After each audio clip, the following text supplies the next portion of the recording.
ఘాట్ అంశాలపై debate news బెంచ్కి స్వాగతం. మహిళా రిజర్వేషన్ బిల్లు, నియోజకవర్గాల పునర్విభజన బిల్లు, ఈ రెండింటితో రాజ్యాంగ సవరణకి సిద్ధపడినటువంటి భారతీయ జనతా పార్టీకి అడుగు ముందుకు పడనివ్వకుండా చేసే దిశగా అడుగులు వేసింది కాంగ్రెస్ పార్టీ, ఐఎన్డీఏ కూటమి. ఓవరాల్గా నియోజకవర్గాల పునర్విభజన ఆధారంగా మహిళా రిజర్వేషన్ చెయ్యాలి అనటం కంటే పాత పద్ధతిలో 2023లో తీసుకొచ్చినట్టే చెయ్యాలన్నటువంటి పాయింట్ ద్వారా ప్రెజర్ చేసుకొచ్చింది. Modi BC, SC, ST, OC, ఇదే ఓబీసీ, అట్లాగే ఈశాన్య రాష్ట్రాలు, దక్షిణాది రాష్ట్రాలు, తూర్పు ప్రాంతాలకి, అదే పశ్చిమ ప్రాంతాలకు అన్యాయం చేస్తున్నారు, ఆ కారణంగానే మేము బిల్లును అడ్డుకుంటున్నాం అన్నటువంటిది రాహుల్ గాంధీ చెప్తున్నటువంటిది. అసలు దీన్ని ఎలా చూడాలి, ఈ ఓవరాల్ పరిణామాన్ని, ఈ బిల్లులు తీసుకొచ్చేటటువంటి సందర్భం, బిల్లుల్ని అడ్డుకునేటటువంటి సందర్భాన్ని ఎలా చూడాలి, ఈ అంశానికి సంబంధించి మాట్లాడిన ప్రస్తుతం మనతో పాటు ఉన్నారు సీనియర్ జర్నలిస్ట్ సత్యనారాయణ గారు, రాజకీయ విశ్లేషణ కోసం. నమస్తే అండి. నమస్తే అండి. ఈ బిల్లులని ప్రవేశపెట్టిన విధానం, ఇప్పుడు తీసుకొచ్చినటువంటి పాయింట్ మీరు ఎలా చూస్తారు? అంటే ఇప్పుడు ప్రతిపక్షాలు విమర్శించేది ఏంటంటే, ఇప్పుడు మహిళా రిజర్వేషన్ బిల్లుని దీంతో డిలిమిటేషన్ తోటి ఎందుకు కలపాలి, దాన్ని సపరేట్గా తీసుకురావాల్సింది కదా, ఇప్పుడు చిత్తశుద్ధి ఉంటే అనేది ఒకటి వాళ్ళు మాట్లాడుతున్నారు.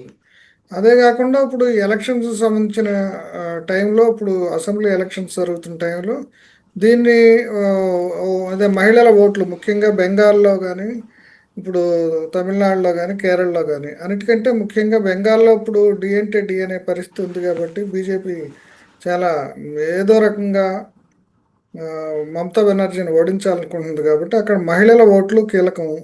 అందుకని మహిళలకి సంబంధించి తాము ఏదో చేస్తుంటే ప్రతిపక్షాలు అడ్డం పడుతున్నాయనే ఒక ఇంప్రెషన్ క్రియేట్ చేయడానికి తీసుకొచ్చాయని వాళ్ళు విమర్శిస్తున్నారు. రైట్. అంటే ఈ బిల్లులు దేశానికి ప్రయోజనం అనుకుంటారు, నష్టం అనుకుంటున్నారు? దేశానికి ప్రయోజనం, నష్టం ఉంది. ఇప్పుడు డిలిమిటేషన్ అనేది ఇప్పుడు దాదాపుగా 50 ఏళ్ళు వెనకబడింది. దీంట్లో ఎవరిని ఉద్ధరించడానికి ఇప్పుడు డిలిమిటేషన్ తెచ్చేది లేదు. అయితే డిలిమిటేషన్కి సంబంధించి ఇప్పుడు రకరకాల విషయాలు ఏంటంటే, ఈ దక్షిణాది రాష్ట్రాలు, ఇప్పుడు మీరు చెప్పిన మిగతా ఈ పశ్చిమ ఈశాన్య రాష్ట్రాలు, వీటన్నిటికి కూడా నష్టం కలుగుతుందని చెప్పేసి ఈ వాదన వాళ్ళ కొత్తగా ఉన్నది కాదు. ఎందుకంటే ఈ డెవలప్మెంటల్ ప్రోగ్రామ్స్, కుటుంబ నియంత్రణ అమలు జరిపిన రాష్ట్రాలు, ఈ ప్రోగ్రెసివ్ రాష్ట్రాల్లో జనాభా తగ్గింది. ఇప్పుడు అక్కడ మిగతా ఉత్తరప్రదేశ్, బీహారు అట్లా రాష్ట్రాల్లోనేమో జనాభా నియంత్రణ సరిగ్గా అమలు చేయలేదు కాబట్టి అక్కడ జనాభా ఎక్కువ ఉన్నారు. ఇప్పుడు సీట్లకు వచ్చేదానికి ఇప్పుడు జనాభా ప్రాతిపదికన కాబట్టి మేము ప్రోగ్రెసివ్ పాలసీస్, కుటుంబ నియంత్రణ అమలు జరిపినందుకు మాకు ఇది తక్కువ నియోజకవర్గాలు వస్తుంది, మా బలం తగ్గిపోతుంది అనేది వీళ్ళు చేస్తున్న వాదన. ఇవాళ కొత్తగా వచ్చిన వాదన కాదు, ఇది పాత వాదనే. అందుకే కదా దానికి ఆల్రెడీ ఇప్పుడు అసలు దాంతో సంబంధం లేకుండా 50% అన్నారు. యాక్చువల్గా దాంతో వచ్చేసి ఎట్లకంటే ఇంకొక 40-50 సీట్లు ఎక్కువ వస్తున్నాయి. 50% సీట్లు అంటే దేశవ్యాప్తంగా ఒకటే ఫార్ములా తీసుకొచ్చింది. అది కాకుండా ఇంకేం ఫార్ములా ఉన్నట్టు వీళ్ళ దగ్గర?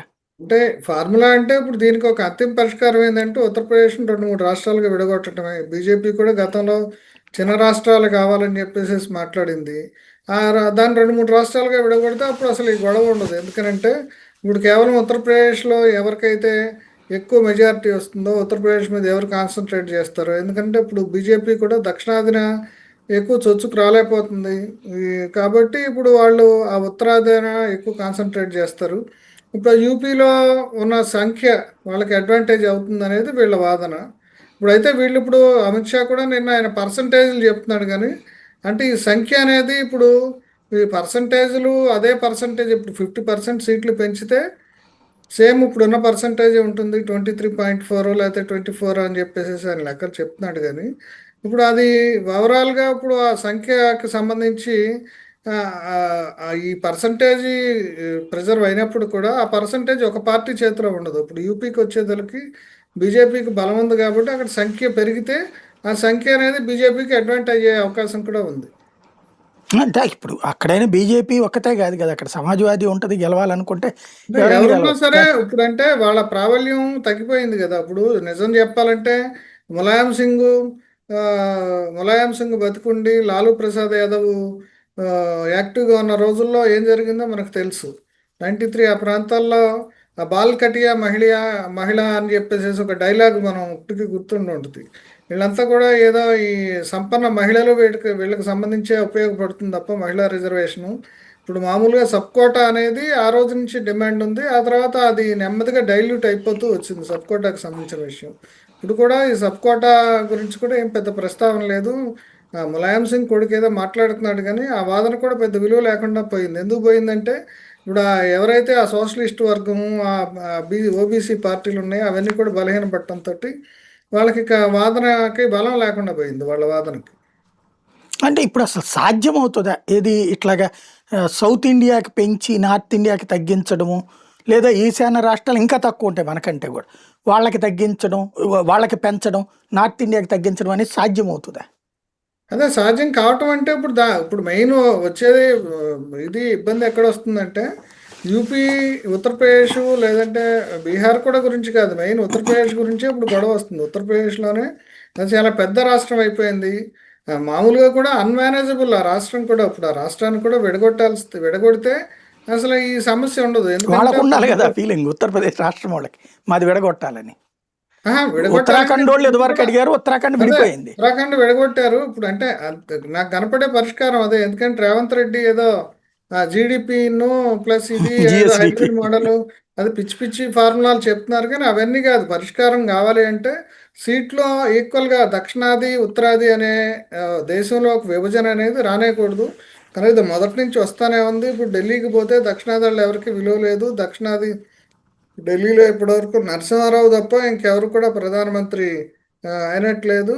ఇప్పుడు ఎంత చెప్పినా ఏం చేసినా సరే ఈ దక్షిణాది ఉత్తరాది దక్షిణాది అనేది డిఫరెన్స్ అది కేవలం బీజేపీ కోసమే కాదు, ఈవెన్ కాంగ్రెస్ ఉన్నప్పుడు కూడా ఆ డిఫరెన్స్ ఉంది. ఎందుకంటే ఈ దక్షిణాదాలని అక్కడ, ఎందుకంటే ఇప్పుడు సీట్ ఆఫ్ ద పవర్ ఇప్పుడు హైదరాబాద్ ఉంది. హైదరాబాద్లో ఇప్పుడు మిగతా ఇంతకుముందు ఉమ్మడి రాష్ట్రం ఉన్నప్పుడు మిగతా వాళ్ళు ఇక్కడికి వస్తే ఏముండేది, వాళ్ళకి పెద్ద ఏదో పరాయి రాష్ట్రంలో ఉన్నట్టు పరాయి ప్రదేశానికి వచ్చినట్టు ఉండేది. ఇన్ఫ్లుయెన్స్ కూడా హైదరాబాద్ లోకల్ వాళ్ళకు ఉండే ఇన్ఫ్లుయెన్స్ వాళ్ళకు ఉండదు కదా. అట్లాగే ఇప్పుడు ఉత్తరాది రాష్ట్రాల్లో ఇప్పుడు ఢిల్లీ సీటెడ్గా ఇప్పుడు రాజధాని ఉండటం వల్ల అక్కడ ఎట్లయినా ఉత్తరాదికి సంబంధించిన డామినేషన్ మొదటి నుంచి ఉంటానే ఉంది. ఇప్పుడు కాదు, నెహ్రూ కాలం నుంచి కూడా రాజకీయాల్లో ఉత్తరాది డామినేషన్ ఉంటానే ఉంది. ఆ రోజు నుంచి కూడా ఇప్పుడు ఆ రోజుల్లో తమిళనాడు కూడా ఈ దక్షిణాదికి సంబంధించిన ఉద్యమాన్ని తీసుకొచ్చింది. దక్షిణాదిని పట్టించుకోవట్లేదు, నష్టం జరుగుతుంది అనేది అది కొత్త విషయం కాదు. అది అప్పటి నుంచి రగులుతానే నలుగుతానే ఉంది. కానీ పబ్లిక్ దానికి తగ్గట్టు ఏం ఎమోషనల్ లేరు కదా. పబ్లిక్ ఎమోషనల్ లేకపోయినా ఇప్పుడు రాజకీయ పార్టీలు ఎవరి ఎత్తుగడలు అంటే ఇప్పుడు రాజకీయ పార్టీలు అంటే ఇప్పుడు మనం పబ్లిక్ ఏ విషయం మీద కూడా ఇప్పుడు మనం పోట్లాడం కదా. ఇప్పుడు తమిళనాడులో మరి వాళ్ళు ఏదో మేము మళ్ళీ ఉద్యమం తీసుకొస్తాం, హిందీ వ్యతిరేక ఉద్యమం లాంటి ఉద్యమాన్ని తీసుకొస్తాం అని చెప్పేసి హడావుడి ప్రారంభించారు. అంటే ఎమోషనల్ పాలిటిక్స్ అనేవి అసలు తెలుగు నేను రాష్ట్రాలు అనేది సొల్యూషన్ చెప్పాలి కదా. ఇప్పుడు 50% కాదు, మామూలుగా అయితే మొన్నటిదాకా అందేంటి జనాభా ప్రాతిపదికన వేస్తే అన్యాయం. మీరు ఇందాక చెప్పినట్టు జనాభా ప్రాతిపదికన చేయలేదు వీళ్ళు. ఇప్పుడు జనాభా ప్రాతిపదికన అయితే తగ్గే సీట్లు 60 దాకా తగ్గుతాయి అంటే 60కి పైన ఇంకొక 4 సీట్లు, అందుకని 0.4% ఎక్స్ట్రా వస్తున్నాయి అన్నటువంటిది కూడా చెప్పుకొచ్చారు. అది కాకుండా వీళ్ళు చూపించే పరిష్కారం ఏదైనా చూపెడితే కదా ప్రజలు అంటే చర్చించడానికి. సెన్సస్ 2011 సెన్సస్ కాకుండా ఇంకా ఏ తర్వాత సెన్సెస్ తీసుకుని ఇంకా తగ్గుతారు కానీ జనం మనకేం పెరగరు కదా అదే ఇప్పుడు ప్రాక్టికల్ గా. అక్కడే ఇప్పుడు పెట్టుబడి ఉత్తర అక్కడే భారతదేశంలో ఇప్పటికీ పెరుగుతూనే ఉన్నారు, మనకి ఇప్పటికీ తగ్గుతూనే ఉన్నారు. 1.5 మన దగ్గర పుట్టుకలు, ఇంకా తగ్గుతారు లెక్క ప్రకారం అయితే. దాంట్లో ఇంకా ఏం సాధిస్తారని నేను అనే పాయింట్ అది.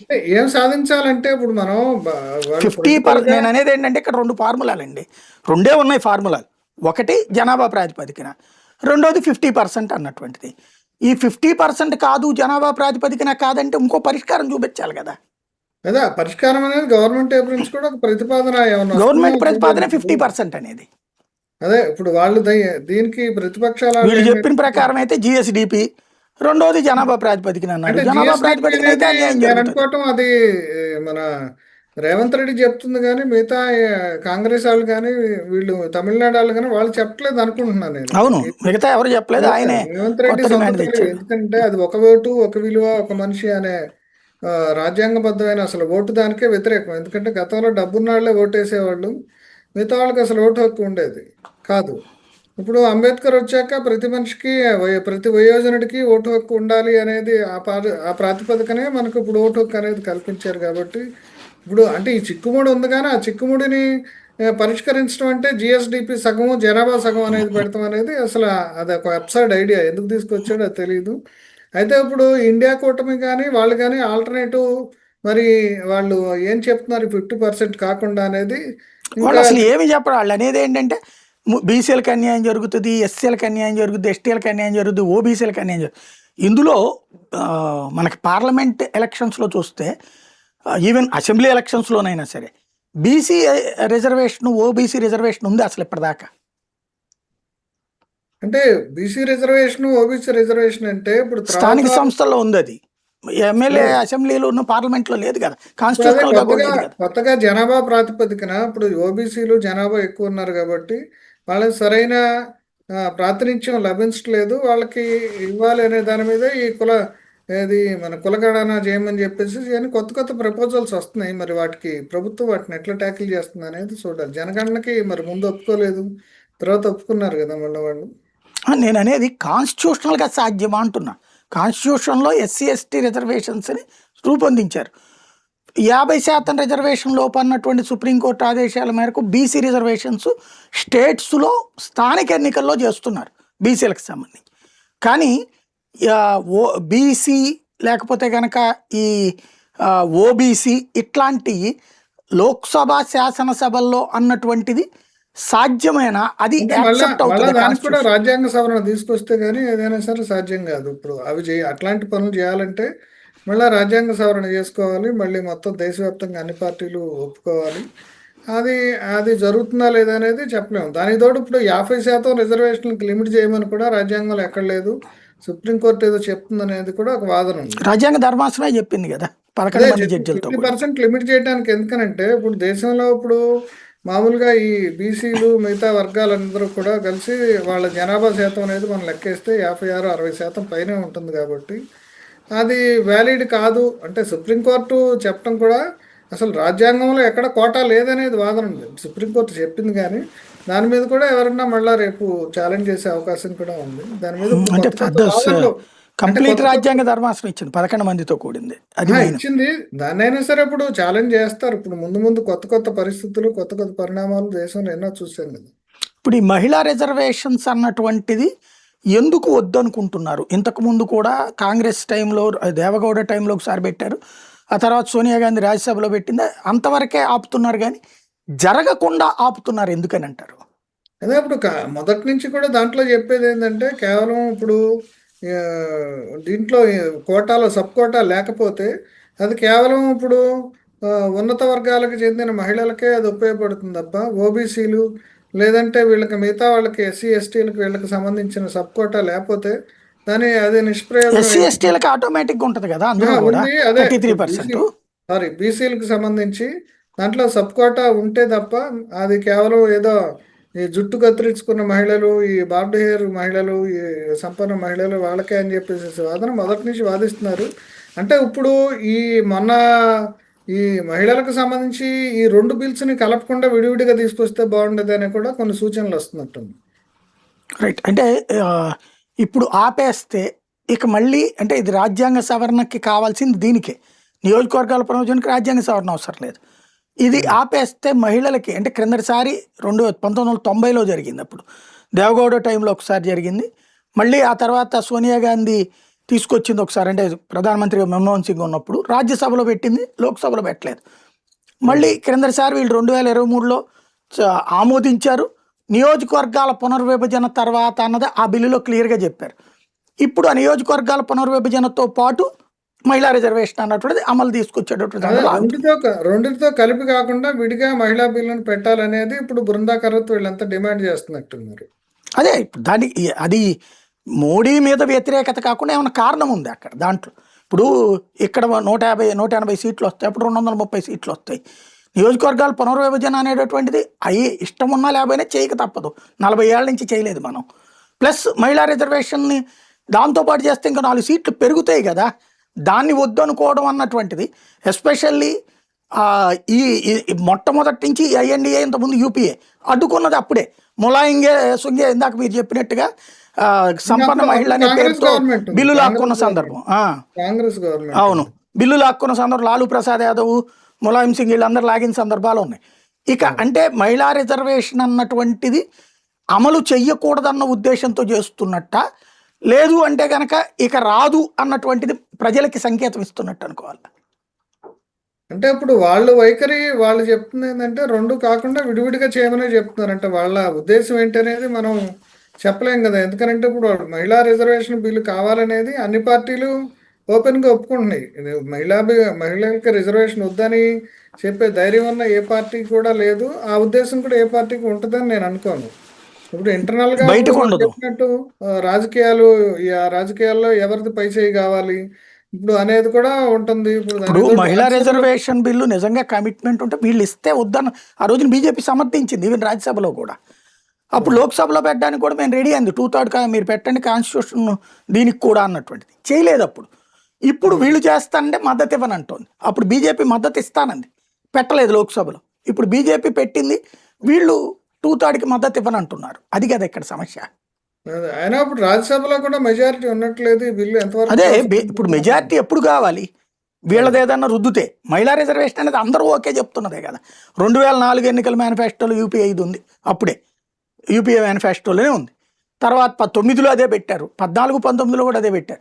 ఇప్పుడు అదే అమల్లోకి వచ్చేటటువంటి సందర్భంలోనేమో అందులో ఓబీసీ లేదు, లేకపోతే బీసీ లేదు అన్నటువంటి పాయింట్ మాట్లాడుతున్నారు. లేదా అదొద్దు, ఇది పెట్టండి, ఇది ముందు పెట్టండి, అది ముందు పెట్టండి అంటున్నారు. ఇది కమిటెడ్ అయినా సొసైటీకి, లేకపోతే జస్ట్ హైప్ క్రియేషన్ కిందనే నడుస్తుందా? అంటే ఇందులో ఇప్పుడు బీజేపీ ఏదైనా సరే డ్రామా ఉందా, కాంగ్రెస్ గవర్నమెంట్ డ్రామా ఉందా? గవర్నమెంట్ దీన్ని ఏదో రకంగా వాళ్ళు ఒప్పించి దాన్ని చేయటం అనేది ఇక గవర్నమెంట్ బాధ్యత. ఇప్పుడు గవర్నమెంట్ మరి చాకచక్యం అనేది, ఇప్పుడు హోమ్ మినిస్టర్ చాకచక్యం, ప్రైమ్ మినిస్టర్ చాకచక్యం అనేది కూడా వాళ్ళని కన్విన్స్ చేయటంలో ఆధారపడి ఉంటుంది కదా. ఇప్పుడు నిన్నటి వరకు సాధ్యం అంటారా కన్విన్స్ చేయడం? చాలా ఆ, బ్లంట్గా మీరు ఇట్లా చేయడానికి వీల్లేదు అని చెప్పి వాళ్ళని కన్విన్స్ చేయడం సాధ్యం అవుతుందా? అది కానప్పుడు మరి వాళ్ళ ఆల్టర్నేటివ్ ఏంటి అనేది నెక్స్ట్ ఏం జరుగుతుంది అనేది చూడాలి మరి. ఎందుకంటే 2/3 వాళ్ళు గెలిచినప్పుడు మాత్రమే అమలు అవుతుంది. అప్పుడు ఆ, అవును. వీళ్ళకి 2/3 వచ్చిన రోజున కూడా చేయలేదు. రాజీవ్ గాంధీ ఉన్నప్పుడు 2/3 కదా వీళ్ళకి, అప్పుడు చేయలేదు కదా. ఎవరికైనా ఎవరికైనా రాజ్యసభలో లోక్సభలో పూర్తి అప్పుడు మెజారిటీ 2 చోట్ల ఉన్నప్పుడే. 2/3 ఉన్నది ఎందుకంటే కాంగ్రెస్కి. రాజ్యాంగ సవరణ బిల్లులు ఏవైనా సరే అవి ప్రతిపక్షాలు అనేవి ఒప్పుకుంటే అవుతుంది. అంటే మొత్తం కూడా ఏకాభిప్రాయం ఉంటాయి. లేదంటే ఇప్పుడు ఇవన్నీ కూడా రాజకీయాలు కూడా ఉంటాయి. ఇప్పుడు మీకు తెలియంది ఏముంది, ఇప్పుడు ఒకళ్ళ చేత్తో ఇది ఎందుకు జరగాలి, రేపు మేము వచ్చాక జరగచ్చు అని కూడా కావచ్చు. ఈ తెలంగాణ బిల్లు పట్టుదలలు లాగా. ఉంటాయి కదా. ఇప్పుడు మా చేతిలో జరిగిందా, మా చేతిలో జరగలేదు కాబట్టి ఇప్పుడు మేము సహకరించటము ఇవన్నీ రకరకాల, అంటే ఇన్నర్గా వాళ్ళ రాజకీయ ఎత్తుగడలో కూడా మిళితమై ఉంటాయి కదా. ఇప్పుడు మనమేమో మహిళలకు రిజర్వేషన్ కావాలంటే కావాలని అన్ని పార్టీలు పైకి మాట్లాడతాయి. కానీ ఎవరి పార్టీ స్ట్రాటజీలు, ఎవరి రాజకీయ ఎత్తుగడలు వాళ్ళకు ఉంటాయి కదా. ఓకే. రైట్. ఫైనల్గా ఒకటి చెప్పండి, ఈవేళ దేశ రాజకీయాలకి సంబంధించి ఈ ఉత్తరాది దక్షిణాది అన్నటువంటిది ప్రజల్లో ఉందా, ప్రజల్లో వ్యాపింప చేస్తున్నారా? ప్రజల్లో ఉంది అది. ఎందుకనంటే మొదటి నుంచి కూడా ఉత్తరాది డామినేషన్ అనేది అది రాజకీయాల్లో వస్తూ వచ్చింది. అది ఎందుకంటే ఉత్తర భారతదేశం స్వతంత్రోద్యమ కాలం నుంచి కూడా నాయకత్వం కానీ లేకపోతే మంత్రి పదవులు కానీ అవన్నీ వాళ్ళ చేతిలో ఉండటం, కీలకమైన పదవులు అవన్నీ ఉండటం నెహ్రూ కాలం నుంచి వచ్చింది. అయితే ఆ రోజుల్లో బలమైన నాయకులు ఉండేవాళ్ళు. తమిళనాడులో కామరాజు నాడార్ కానీ, లేదంటే అట్లా కేరళలో నంబూద్రిపాద్ కానీ అట్లా బలమైన నాయకులు ఉండేవాళ్ళు. ఇప్పుడు ఆ టైంలో కూడా ఇప్పుడు నంబూద్రిపాద్ గవర్నమెంట్ని నెహ్రూ సస్పెండ్ చేయటం ఇవన్నీ జరిగినాయి. అంటే ఈ పరిణామాల వల్ల ఇప్పుడు మొదటి నుంచి అది చారిత్రాత్మకంగా మనకి ఒక వారసత్వంగా వస్తుంది. అది ఇవాళ కొత్తగా వచ్చింది ఏం లేదు ఇప్పుడు. అంటే ప్రజల్లో ఎంతవరకు ఉంది అంటే ఇప్పుడు ప్రజల్లో ఆ రోజున్న రాజకీయ చైతన్యం కానీ, ఆ రోజుల్లో ఉన్న తరహా రాజకీయ చైతన్యం కానీ ఇవాళ లేదు. ఇవాళన్నీ ఎమోషన్లెస్ పాలిటిక్స్, అంత ట్రాన్సాక్షనల్ పాలిటిక్స్ కాబట్టి ఇప్పుడు ఏదైనా సరే ఆ గేమ్ ఎవరు ఆడతారు, వాళ్ళు ఆడే గేమ్కి ప్రజల మద్దతు ఎంతవరకు ఉంది అనేది ఇప్పుడు ఆ, ఆలోచించాలి. అంటే ఇప్పుడు క్లియర్గా కనపడట్లేదు. ఇప్పుడు మీకు తమిళనాడు తీసుకుంటే ఖచ్చితంగా రిఫ్లెక్షన్ కనపడుతుంది. ఏది దక్షిణాది తమిళనాడు ఐడెంటిటీ అట్లాగే దక్షిణాది అనేది తమిళనాడులో కనపడినంత ఇదిగా మనకి ఆంధ్రప్రదేశ్లోనో లేదంటే ఆ, ఇక్కడ తెలంగాణలోనో కనిపించట్లేదు. ఎందుకంటే ఇక్కడ ఎమోషన్ లెస్ అయిపోయినాయి పాలిటిక్స్. ఇక్కడ ఉత్తరాది లేదు, దక్షిణాది లేదు, ఆంధ్ర లేదు. అంటే తెలంగాణలో కొంత అంటే మన ఎమోషన్ బిడ్డలందరూ వెళ్ళి అక్కడ అంతా ఉద్యోగాలు చేస్తున్నారు కదా.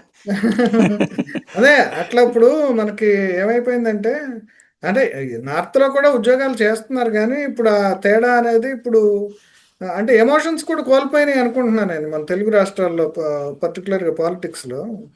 ఇప్పుడు నిన్న జయసూర్య ఇప్పుడు మనకి జరిగిన అన్యాయం గురించి జయసూర్య నిన్న మాట్లాడాడు గానీ, దాని మీద తెలంగాణ వాళ్ళు రెచ్చిపోయారు గానీ, ఆంధ్ర నాయకులు అసలు ఎవరు నోరెత్తలేదు కదా! తేజస్వి సూర్య. తేజస్వి సూర్య మరి అతను పక్క రాష్ట్రం వాడొచ్చి, ఈ రకంగా జరిగింది పాకిస్తాను, ఇండియా అన్నాడు. మరి మొన్న కరోనా అప్పుడు జరిగింది పాకిస్తాన్, ఇండియా లాగానేగా బోర్డర్ కట్టి రోగులను డబ్బులిచ్చి మన డబ్బులిచ్చి మనం బాగు చేయించుకుంటామన్నా సరే హైదరాబాద్ రానివ్వలేదుగా మరి.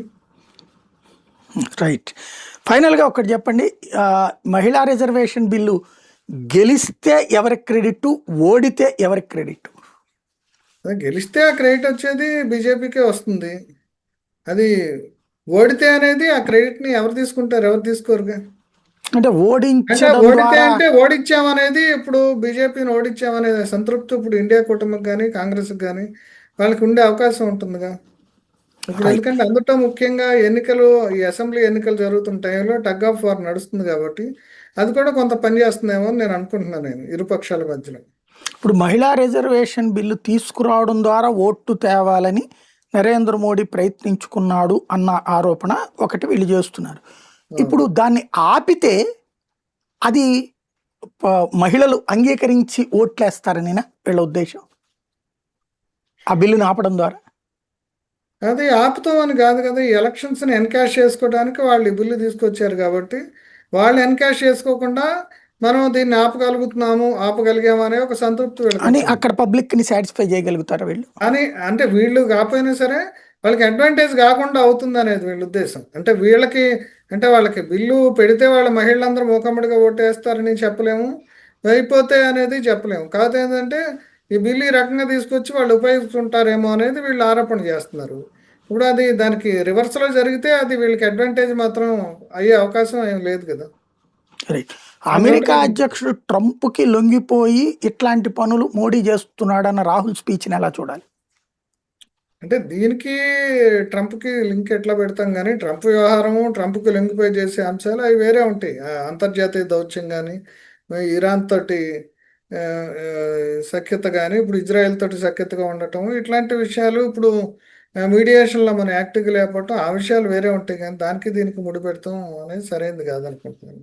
Right. Thank you very much అండి. ఓకే. ఇది పరిస్థితి. జాతీయ స్థాయిలో పెద్ద చర్చకి తావిచ్చినటువంటి అంశం మహిళా రిజర్వేషన్ బిల్. అది ఈ రూపంలో అంగీకరించబోమని కాంగ్రెస్ పార్టీ అంటోంది. ఈ రూపమే కరెక్ట్ అని బీజేపీ అంటోంది. వీటి మధ్య సాగినటువంటి సమరం మహిళలకి ప్రయోజనమా, నష్టమా అన్నటువంటిది, దాన్ని ఎవరు చెడగొట్టారు, ఎవరు బాగు చేశారు అన్నటువంటిది కాలం డిసైడ్ చేయాలి.